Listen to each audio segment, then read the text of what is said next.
नमस्कार दोस्तों, success with rhythm channel में आपका स्वागत है। आज मैं आपको आत्मशक्ति का स्रोत क्या है इसके बारे में बात करने जा रही हूँ। तो आपका ज़्यादा समय बर्बाद न करके हम इस वीडियो को शुरू करते हैं। शायद यह प्रश्न आपके दिमाग में अवश्य आया होगा कि आत्मशक्ति का स्रोत क्या है। यह हमारे अंदर किसी काम को करने की शक्ति कहाँ से आती है। कंफ्यूज मत होना, यह शक्ति और आत्मशक्ति से हमारा मतलब एक ही है। अगर इसका सरल शब्द में जवाब दिया जाए तो आत्मा ही आत्मशक्ति का स्रोत है। लेकिन शायद ये बात आपको हजम नहीं होगी, क्योंकि अब प्रश्न ये उठता है कि जो यदि आत्मा ही आत्मशक्ति का स्रोत है तो फिर हमें खाने पीने की ज़रूरत क्यों पड़ती है। तर्क इच्छा है, लेकिन यह बताइए कि क्या आप मुर्दा को खिला पिला कर आप ताकतवर बना सकते हैं? जाहिर ही नहीं। इसी से यह तो स्पष्ट हो जाता है कि शक्ति का स्रोत आत्मा ही है। इसे और अधिक स्पष्ट करने के लिए आइए देखते हैं ये कहानी। एक बार की बात है, एक राजा के यहाँ बड़ी मन्नतों के बाद एक सुंदर सी राजकुमारी का जन्म हुआ। राजकुमारी बड़ी ही सुंदर, बुद्धिमान और समझदार थी।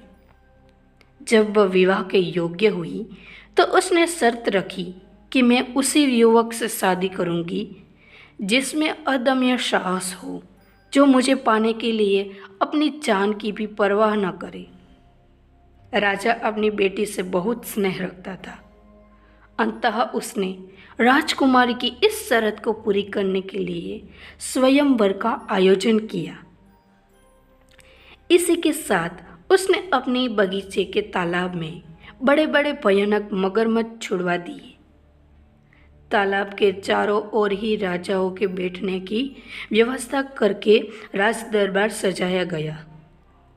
जब दूर दूर के राजा और राजकुमारों का आगमन हुआ तो सबको शर्त सुना दी गई कि राजा ने ऐलान किया, हमारी राजकुमारी को ऐसा वर चाहिए जो इतना साहसी हो कि उसे पाने के लिए अपनी जान की भी परवाह न करे। इसीलिए हमने इस तालाब में मगरमच्छ छुड़वा दिए हैं। अब जो भी कोई राजकुमारी से विवाह करना चाहते हो तो वह इस तालाब के एक किनारे से दूसरे किनारे तक तैर कर निकले। जो इस शर्त को पूरा करेगा उसके साथ राजकुमारी का विवाह किया जाएगा।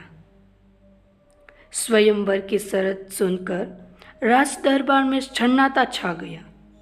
सभी राजा आसपास में बातचीत करने लगे। तभी एक राजा खड़ा हुआ और बोला, महाराज, लगता है राजकुमारी को कुंवारी ही रहने है जो ऐसी शर्त रखी। एक दूसरा राजा खड़ा हुआ, बोला, यह शर्त जीतना असंभव है, क्योंकि कोई भी राजा और राजकुमारी इसके लिए तैयार नहीं होगा। भला कौन मौत को गले लगाएगा। इस तरह अधिकांश राजा और राजकुमारी मुखदर्शन बन गई। राजकुमारी से विवाह करने का ख्याल उन्होंने अपने दिमाग से निकाल दिया और देखने लगे कि आखिर कौन होगा वो भाग्यशाली जो इस शर्त को पूरा करेगा। सभी राजा तालाब पर नजारे गड़ाए मगरमच्छ को देख ही रहे थे। तभी अचानक लोगों की भीड़ में से एक युवक निकला और घमंड से तालाब में कूद गया। उसकी फुर्ती इतनी थी कि कोई भी मगरमच्छ उसे पकड़ नहीं पाया और फिर वह झट से बाहर निकल गया। बाहर निकलते ही लोगों ने उसे उठा लिया और उसके जयकार लगाने लगे। लोग पूछने लगे, आखिर तुमने यह कैसे कर दिखाया? युवक बोला, कर दिखाया? क्या खास कर दिखाया? मेरी जान पर आफत बनाई थी। सबसे पहले तो ये बताओ कि मुझे धक्का किसने दिया। इस कहानी को सुनकर आपको हंसी आ रही होगी, लेकिन मज़े की बात यह है कि हम में से अधिकांश को इसी धक्के की ज़रूरत होती है। वहाँ बैठे राजाओं में से आधे से ज़्यादा राजा राजकुमार उससे असंभव दिखाने वाला तालाब को पार कर सकते थे यदि उन्हें कोई धक्का देने वाला मिल जाता। अब आप ही बताइए, उस अजनबी युवक में उस तालाब को पार करने की शक्ति कहाँ से आई? जाहिर है उसके अंदर ही थी। आपके अंदर असीम क्षमताएं विद्यमान है, लेकिन प्रत्यक्ष केवल वही हो पाती है जिनके लिए आप प्रयास करते हैं। आपकी आत्मा परमात्मा का ही एक अंश है। ईश्वर अंश जीव अविनाशी, और यदि आप परमात्मा को मानते हैं तो यह भी जानते होंगे कि परमात्मा की क्षमताओं की कोई सीमा नहीं, तो आपकी भी कोई सीमा नहीं। इस दुनिया में जितने अबूझे आप देखते हैं वह आपकी ही तरह दिखने वाला कोई मनुष्य करता है, तो फिर आप क्यों नहीं कर सकते?